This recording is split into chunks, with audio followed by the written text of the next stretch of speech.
on staying current with Nimbus. I'm Daryl Woodward, a Client Relationship Manager with Nimbus, and alongside me I have Michelle Fitzgerald, who most of you know as our Senior Consultant, and Michelle Van Dyke, who sends out all the lovely communications. She's our Marketing Specialist. If you have any questions, just open up the chat and fire them through on the Q&A. So if we could look at the session objectives. We want customers to understand the risks and costs of not staying up to date with Nimbus. Michelle Fitzgerald will take us through the Nimbus updates and new features. And then I'll talk about the maintenance plan, and then lastly, as I said, any Q&A questions we'll deal with at the end. Okay, why is it important to stay up to date with Nimbus? I guess firstly, for the customer, it's cost effective and a very smooth update process. It keeps your system current, which is really important. We figure that Nimbus is a critical business system in your business, and the more current it is, the better it is for you. Just to take a step back, in the Wellington office, in the Nelson office, we have a development team, and every day they come to work and they work on Nimbus. And whether that be enhancements, security updates, internet, etc., they plug away at that, and that's done in a monthly sprint. And I guess what we've found is, how do we get that onto client sites?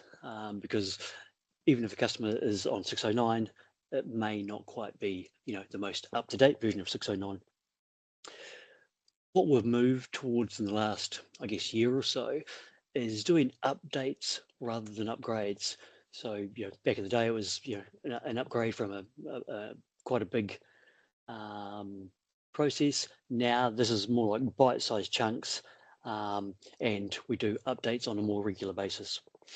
You may recall the Windows 11 update last year, where there was implications for a date issue with Nimbus, but we also tagged that into making client systems more up to date at that time.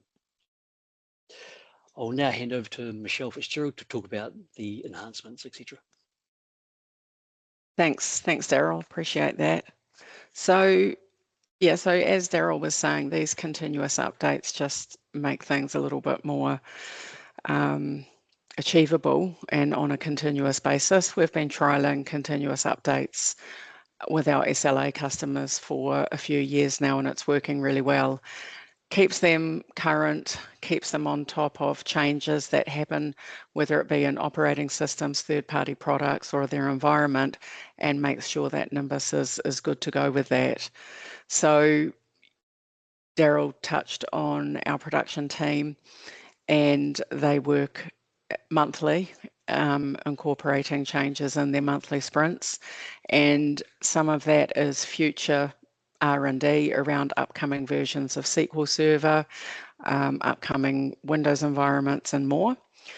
And so the item that Daryl touched on in particular, he talked about the implications after a Microsoft update. So when Microsoft pushed an update with Windows 11, they changed the regional date format in New Zealand to a 12-digit date format as opposed to 11.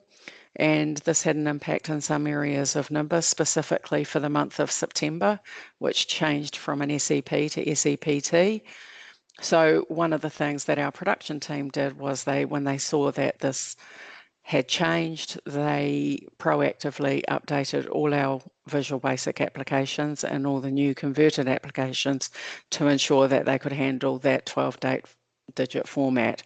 Now, that's an example of an item that when we apply the continuous updates, it just automatically gets updated onto your site and ensures, continuous sort of processing for you and our other customers.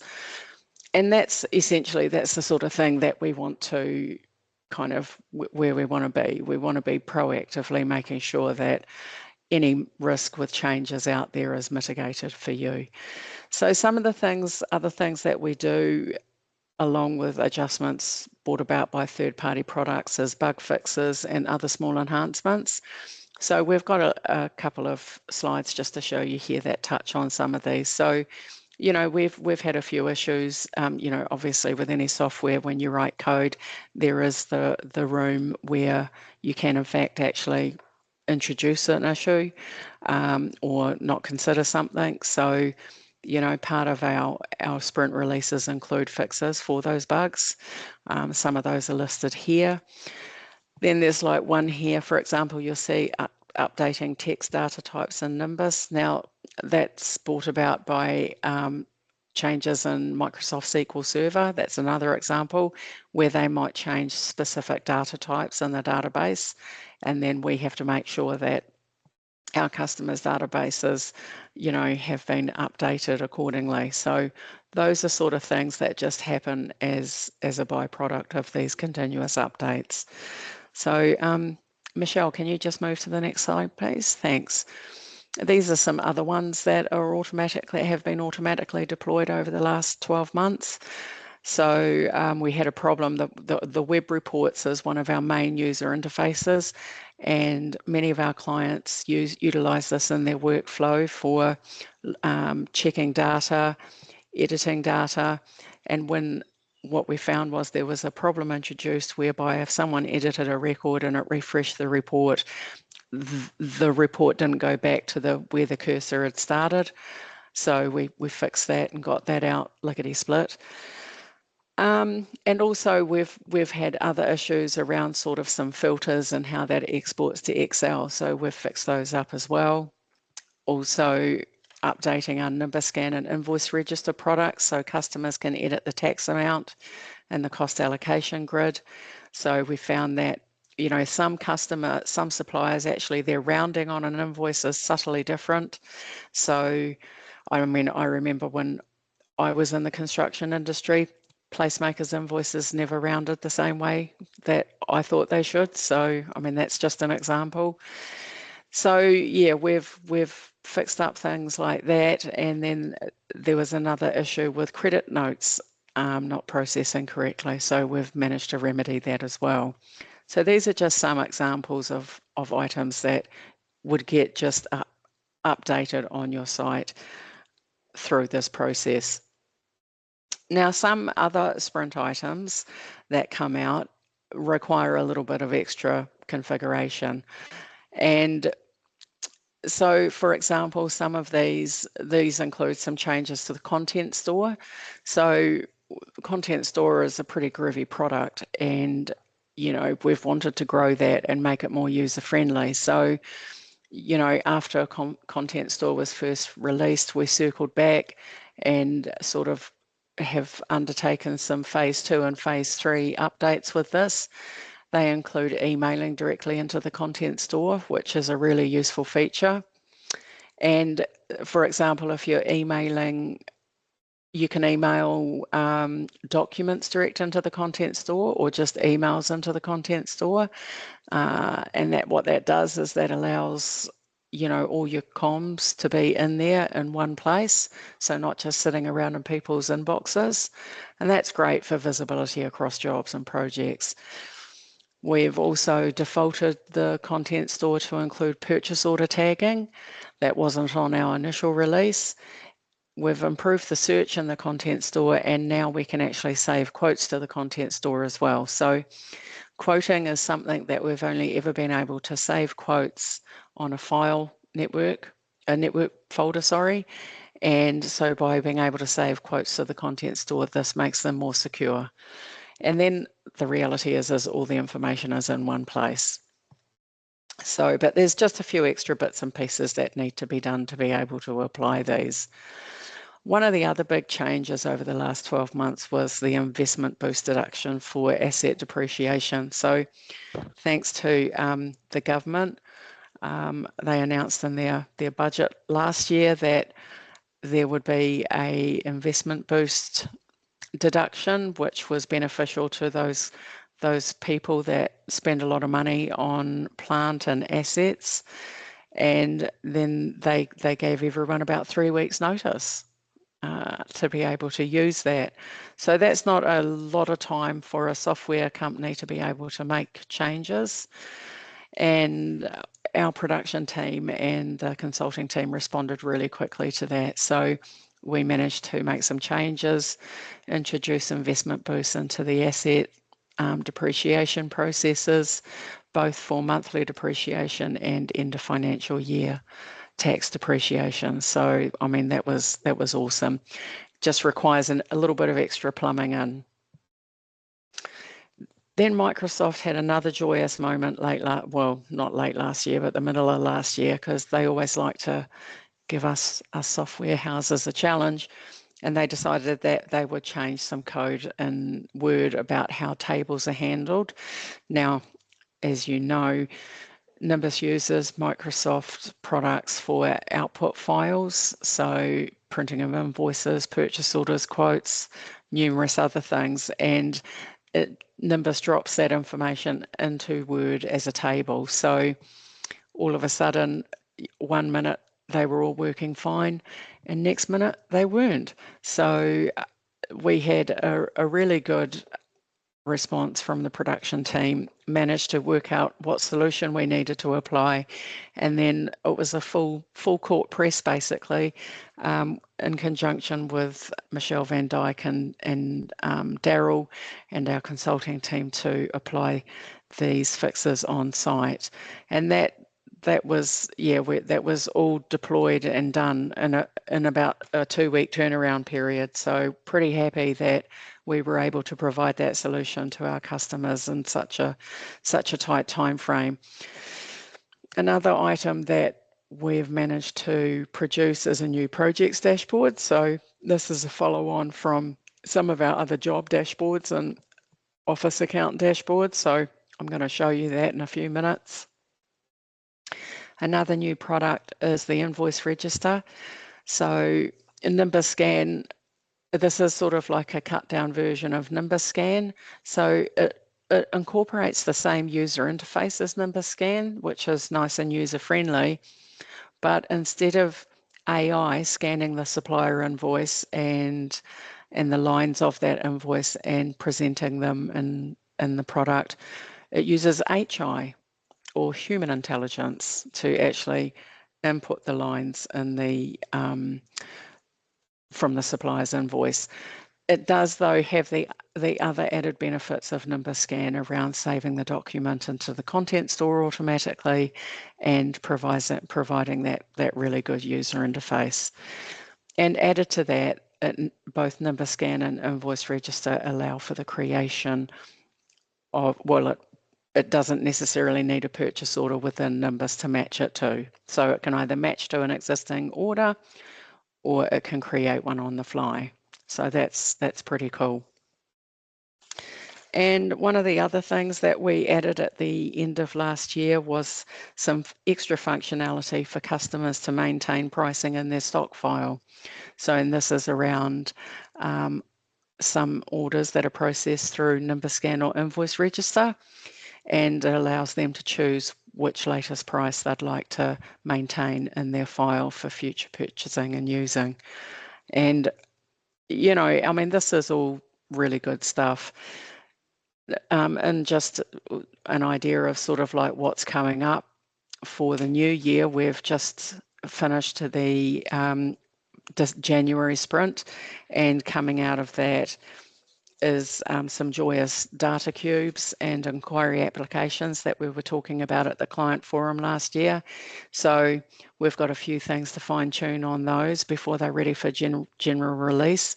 But that's an example of what could be incorporated in, you know, a continuous update coming to you soon. So what I'm going to do is I'm just going to show you a couple of the changes. So just bear with me a moment. So hopefully you guys can see my screen now. That's good, thank you. Cool, thanks for confirming that, Daryl. So what I've got here is I've got a quote that I'm working on for a bathroom renovation. Okay, so I've been plugging away at this, and I've created some output files, but I mean, the reality is that, you know, it's not unusual to have, you know, start working on a quote and then realize that you might have forgotten something before you send it through to the customer. So it could be that any number of things are added to a quote. So if I'm just going to add in something here, well, I mean, I'm building a bathroom, right? So I might need some taps. They're pretty expensive taps. Actually, that's probably not that expensive at all given today's pricing. And then I save that. Now, at the moment, if we wanted to save this and print it out for our customer, it would save it to the network directories, but we've introduced the capacity, instead of saving to the network directories, it now goes to the content store. So basically what this does is it's taking that document in the background and then it's updating it to the content store already here for you. So you'll see here that here is the actual renovate bathroom quote. You can see that I've actually done this more than once. So I've got 4 versions of this. So if we click on the revisions tab and I highlight this line, you can see every time I've actually created a document for this particular quote, it's kept a copy of it there. So I can keep a firm eye on my revisions on the quote, which is really handy. And then from here, we can just open it up direct from here. Okay, and that opens in Word nicely from Content Store. The other cool thing about that is that it's already it's tagged and ready to go, and then any other quotes, any other pictures, any other, you know, comms with our customer can be kept in the Content Store against this job as well. So this brings me to another cool thing with the Content Store, is being able to directly email in. So you can see here that I've got a file and I've got this email. Now, if I highlight that, you can see that I actually sent this to the Content Store and it has the file. So what happens when any time someone sends an email with a file attachment to Content Store, it actually splits out the file from the email. So you don't necessarily have to go into that to get it. So if we want to, we can just, this is just a picture of my garden statue. And just, you know, so to give you an idea of the sort of files you can have, but it splits it out separately, which is really useful when you're just looking for the actual, you know, the files, not necessarily the comms around it. And another thing that we've done, this is our project dashboard. So this gives sort of summary information and analysis based on all the jobs within a project, as opposed to a single job dashboard. So, you know, we can look at our labour and our materials, plant, outwork, and other items. And we've got our summaries. We can see how we're tracking on this. We've got our you know, our quoted budget versus our costed, and then what was invoiced. If I wanted to look at another project, then I can come over here and choose another one.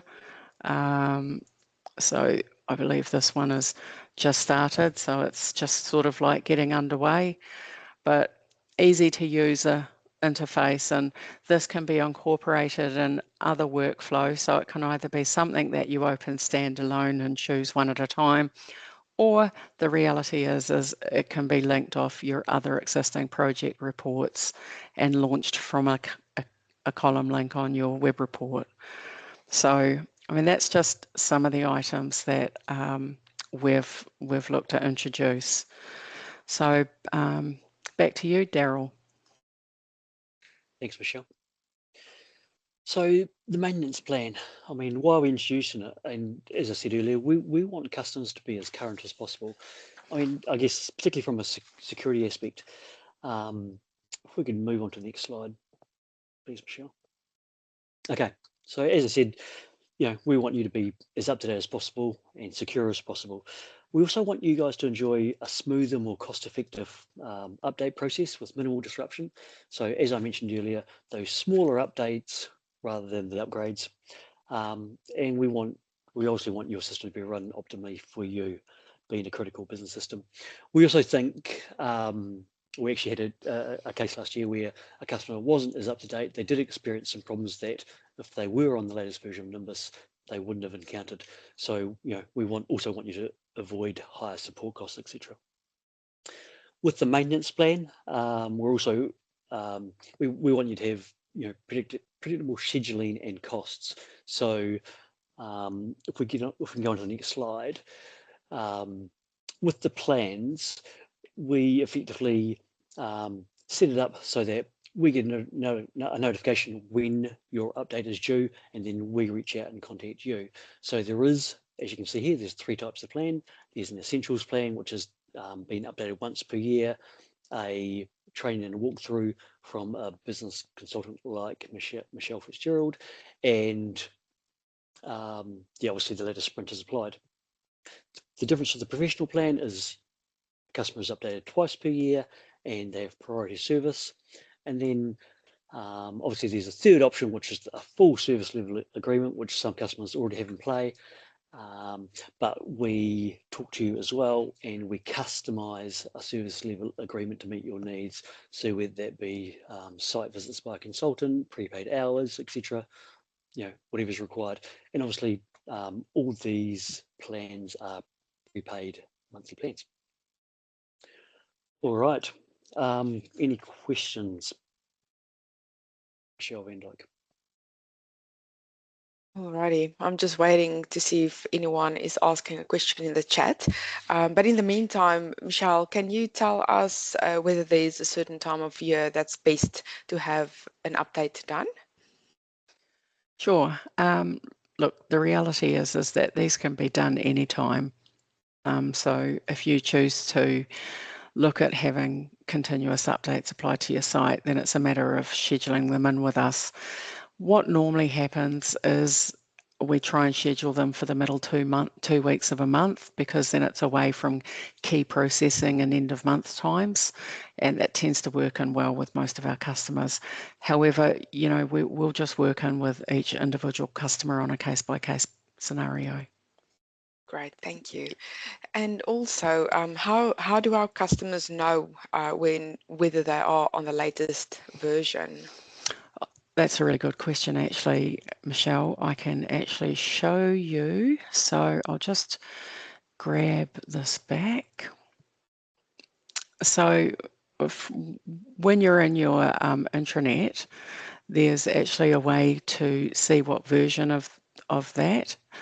And the easiest thing to do is in your address bar at the top is to type in this little test.aspx.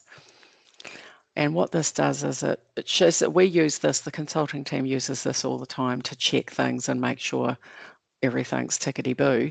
But the first thing at the top here is the actual intranet version, okay? And that gets updated every time continuous updates are applied. So you can see here that this has the 20th of January date, and this is our current latest version. So that's the very thing at the top of the page. Another way of getting to this is down here on the utility menu. There is a test intranet option, and that automatically runs that for you. So if you can't remember to type in test.aspx, there's the test intranet option on your utility menu. Right, thank you. There's no problem. Another question here that's asking, can you please provide pricing for all 3 options? We thought we were already on a 6 monthly update routine. So is this different? I will take that offline. I can check that out. I think there was a question from Gemma, so leave that with me, Gemma. I'll come back to you. All right. Well, at this stage, there's no other questions, so I guess that's a wrap. We've kept to the time, so that's awesome. I do just want to remind everyone. Well, thank you first of all for joining us, and secondly, I will also be posting this onto our social media platforms and as well as our website. and I will send an email out as soon as it's up, so you can have a look at it again or share it with your team.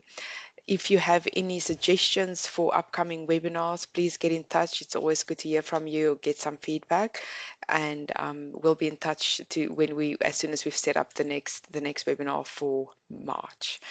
All right, that's it. Thank you so much for joining. See ya. Bye.